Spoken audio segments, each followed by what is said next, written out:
নমস্কার বন্ধুরা, পথ ভোলা রঞ্জনে আপনাদের স্বাগত। আজ আমি এসেছি বাঁশবেড়িয়া ছ মন্দির ঘাটে।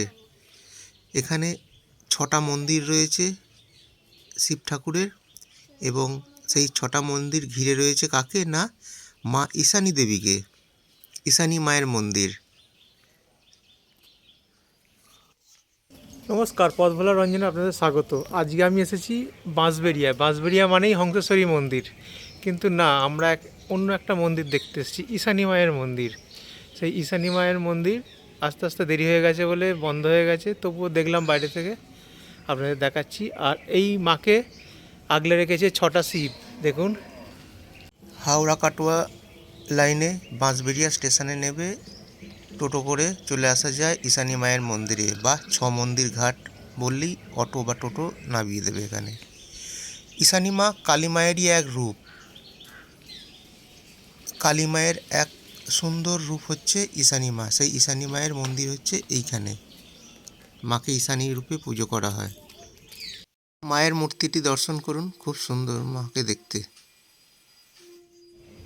বাঁশবেড়িয়ার হংসেশ্বরী মন্দির তো বিখ্যাত, কিন্তু এই ছ মন্দির ঘাট মা ঈশানী দেবীর মন্দির অতটা এখনও জনপ্রিয়তা পায়নি। আপনারা চলে আসতে পারেন একদিনের জন্য ঘুরতে। ভালো, জায়গাটা খুব সুন্দর, ভেতরে প্রচুর জায়গা রয়েছে, এবং ঈশানী মাকে ঘিরে রয়েছে 6টা শিব মন্দির বা ছ মন্দির। এই নাম অনুসারেই এখানকার নাম হয়েছে ছ মন্দির ঘাট। এই দেখুন, পরপর 6টা মন্দির শিবের। মায়ের ভৈরবরা মাকে ঘিরে ধরে দাঁড়িয়ে আছে, পাহারা দিচ্ছে। এর পাশেই রয়েছে লক্ষ্মীনারায়ণ বা রাধাকৃষ্ণের মূর্তি।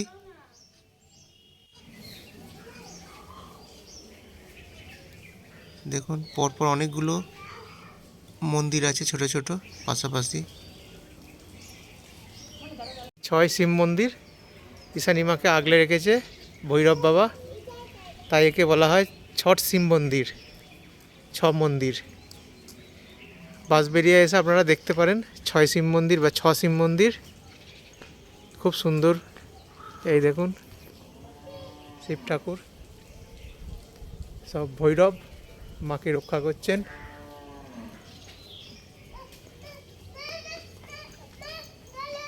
ভেতরের পরিবেশটাও খুব সুন্দর।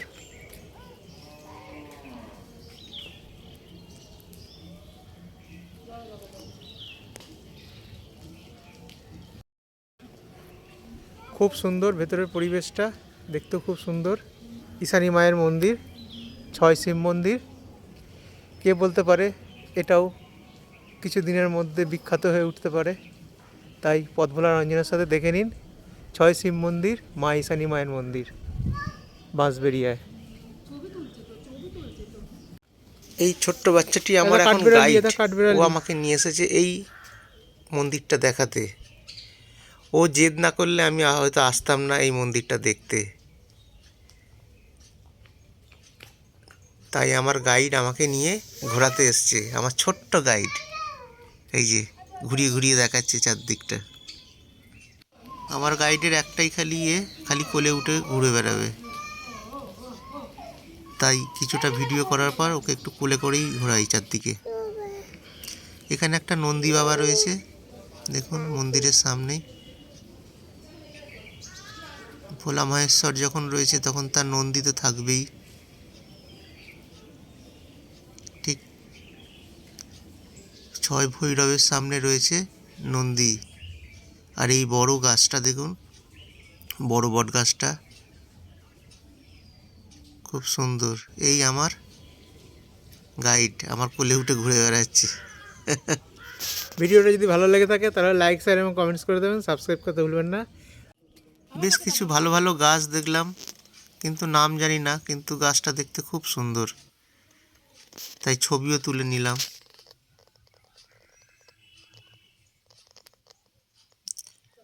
ভৈরব বাবার মন্দিরটা ভালো করে তুলছি, দেখুন।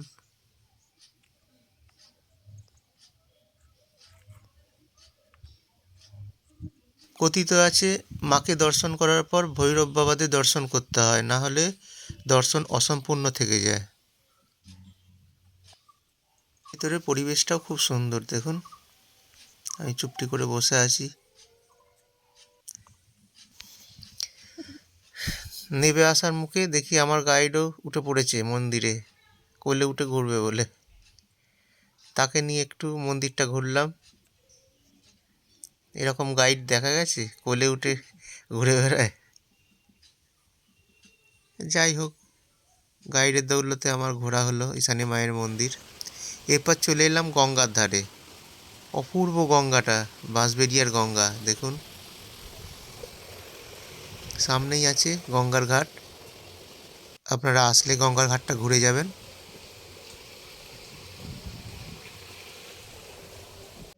গঙ্গার ঘাট থেকে ফেরার পথে একটা সুন্দর জায়গা দেখলাম। দেখুন, জলটা বেরিয়ে চলে এসছে খাড়ির মতো হয়ে। বেশ সুন্দর রাস্তার ধারে একটা অপূর্ব সিনিক বিউটি। দারুণ লাগছে জায়গাটা, মনে হচ্ছে যেন আমরা অন্য কোনো জায়গায় রয়েছি। এত সুন্দর জায়গাটা, ছবি তোলার আদর্শ জায়গা। যাই হোক, ঘোরাঘুরি তো হয়ে গেল, এইবার বাড়ি ফেরার পালা। তাই যাওয়ার সময় আর একবার বলি, ভিডিওটা যদি ভালো লাগে তাহলে লাইক, শেয়ার এবং কমেন্টস করে দেবেন। সাবস্ক্রাইব করতে ভুলবেন না। ফেরার সময় আমার ছোট্ট গাইড, তার আবদারে অনেকগুলো ছবি তুললাম শাহরুখ খানের পোজে। দেখুন, সেও তুলেছে। তার ভালো নামটা তো বলা হয়নি, তার ভালো নাম হচ্ছে জিৎ, আর আমরা তাকে ডাকি পাকু বাবা বলে। সেই পাকু বাবার সাথে কিছু ছবি তুললাম।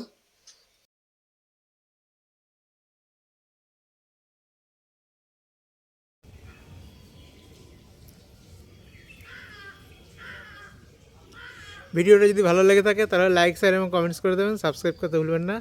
আমি রঞ্জন ব্যানার্জি, আমার ইউটিউব চ্যানেল পথভোলা রঞ্জনের সাথে আবার কোনো দিন কোনোখানে আপনার সাথে দেখা হবে। নমস্কার, ভালো থাকবেন।